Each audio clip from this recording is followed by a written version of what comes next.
Hello everyone, it's me, Andrea.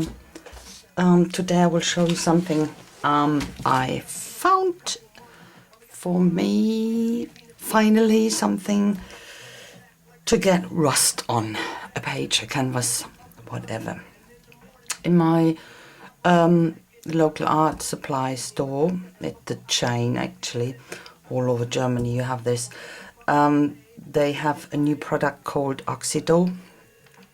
And it's a huge, I put it on here already, but I will show you, it's a huge range of stuff. You don't need that all, that's different stuff you can do, but this list is quite interesting. Look, the reflection is not nice. Can't see that, I will put that lower, okay. So, these are the primers. Depends on what you want. This is iron, metal in silver, metal in gold, in Ducaten gold, I don't know if you know what that is, but and in copper. So when I had this iron primer, and because I'm after this rust effect. And then you have different medium. That means it depends on which effect you want to achieve, you need this media. Sorry, the doorbell is ringing. See you soon. Okay, I'm back. Was a parcel delivery. Sadly not for me, for the neighbors. Okay, where was I? I think it was the media. So you can have different media. It depends on which color you want to achieve, which oxidation, rusting color. I decided to have the normal rusting effect like this, and so you need two media. Have the media 1 and the media 7. So they're quite liquidy, and the iron primer I showed you before. So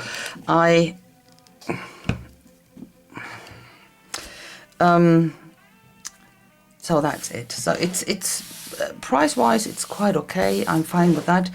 This cost me €7.50, so it's 125 milliliters. And what I think there must be a lot of this stuff around in the world, because this is specially made by my art supply store, by Bösner. It's called Bösner, and I doubt they are sending that abroad somewhere, because look, it's chemical. This is pure iron, of course, but these are chemicals, and I doubt they will send them wherever. So, but I think there must be other stuff around wherever you live. And but that's it. And I already worked with it, tried stuff. Not productive, but on paper. So here, this is the normal rusty stuff with the medium on top.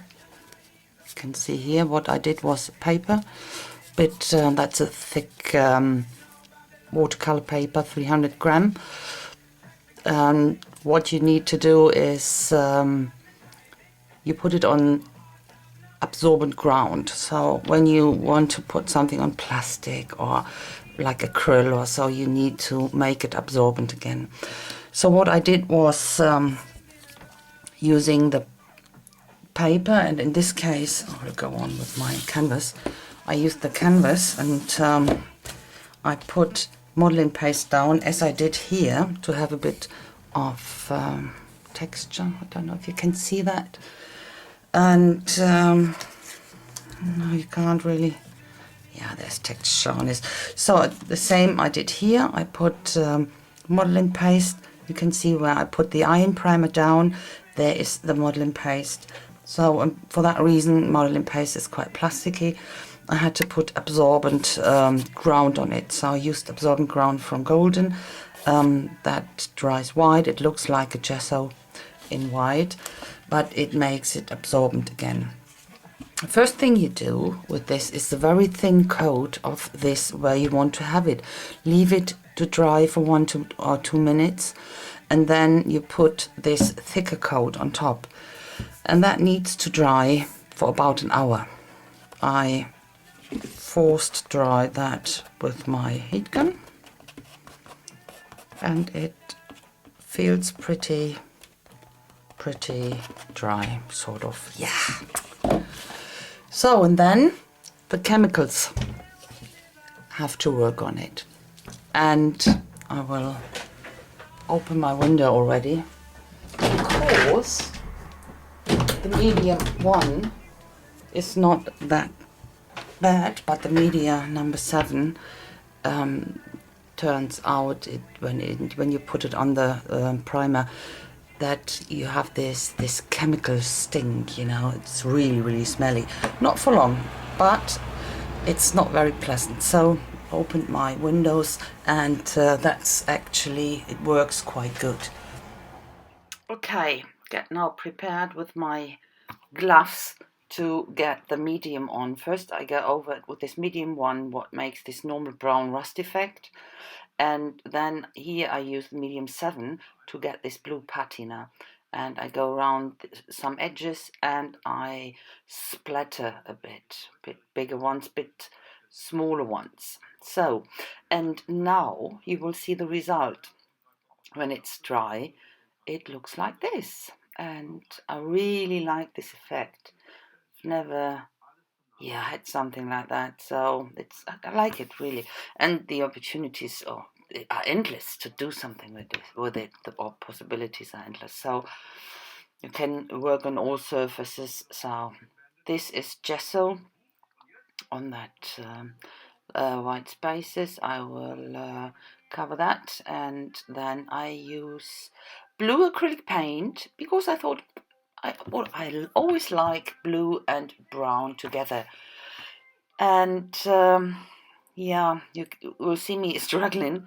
In this case, I really didn't like it. And you can see that when you finished all the blue, it is not really, yeah, it's not really a big difference to see. You haven't got a contrast properly, and really didn't like it. So then I thought, oh, I might go for a white line. Didn't work neither. So then I tried to blend it in with the blue, and blend it even farther into the blue.